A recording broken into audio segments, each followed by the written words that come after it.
वो सियासत ही क्या जिसमें सुविधा की फिक्र न की जाए। दिल्ली में एक बेहद अफसोसनाक घटना हुई।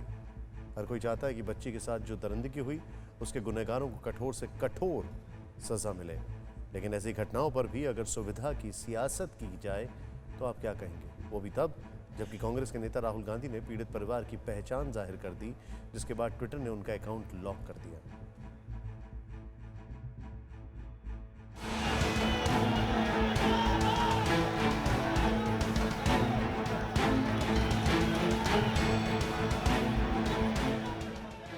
दिल्ली में 9 साल की बच्ची के साथ हुई दरिंदगी का विरोध करते हुए कांग्रेस पार्टी के अलग अलग संगठनों ने विरोध प्रदर्शन किया।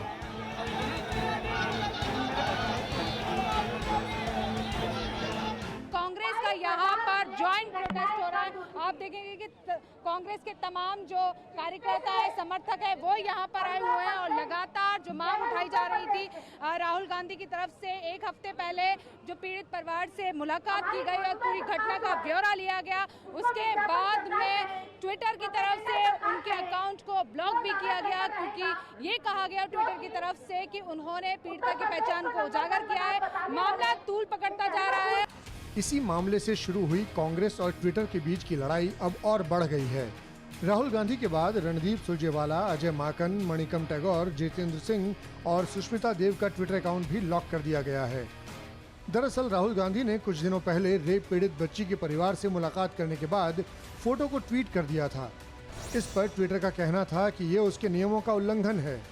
ट्विटर ने कांग्रेस पार्टी का ट्विटर अकाउंट भी लॉक कर दिया है, जिसके बाद कांग्रेस ने अपने फेसबुक पेज पर लिखा है कि जब हमारे नेताओं को जेलों में बंद कर दिया गया, हम तब नहीं डरे, तो अब ट्विटर अकाउंट बंद करने से क्या खाक डरेंगे?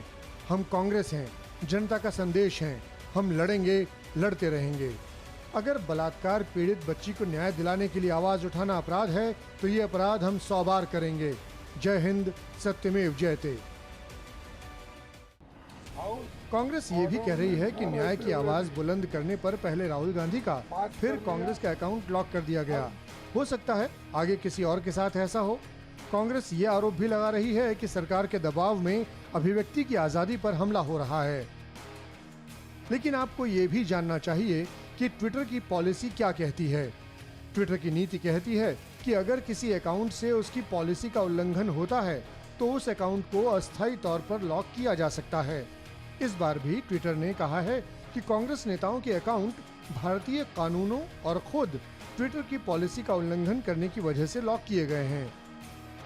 राहुल गांधी ने पीड़ित परिवार के सदस्यों का फोटो पोस्ट किया था, जो कि जुवेनाइल जस्टिस एक्ट और protection of children from sexual offences यानी पॉक्सो एक्ट का उल्लंघन था और कानून के मुताबिक पीड़िता की पहचान सार्वजनिक नहीं की जा सकती। याद कीजिए कि इसी ट्विटर पर जब आपत्तिजनक पोस्ट करने वाले अकाउंट पर कार्रवाई नहीं करने की वजह से सख्ती की गई थी, तब ये कहा जा रहा था कि सरकार बोलने की आज़ादी पर रोक लगा रही है। और अब जबकि आपत्तिजनक पोस्ट पर ट्विटर ने कार्रवाई कर दी, तब भी यही कहा जा रहा है कि सरकार बोलने की स्वतंत्रता पर लगाम लगा रही है, यानी चित भी मेरी और पट भी। लेकिन ऐसा संभव है क्या? विपक्ष ने सदन को चलने नहीं दिया और सत्र को समय से पहले खत्म कर दिया गया, तो भी आरोप लगाया गया कि सदन को क्यों नहीं चलने दिया गया। ट्विटर से लेकर लोकतंत्र के मंदिर तक सुविधा की इस राजनीति और इस परंपरा को जारी रखने देना या नहीं, ये देश के वोटर को सोचना होगा। हमने की गलती फिर एक बार, कोरोना ने किया दोबारा प्रहार। मास्क, 2 गज दूरी, करें अपनी सुरक्षा खुद। कोरोना टीका हम सबको लगाना है, मिलकर साथ समझदारी से कोरोना को हराना है।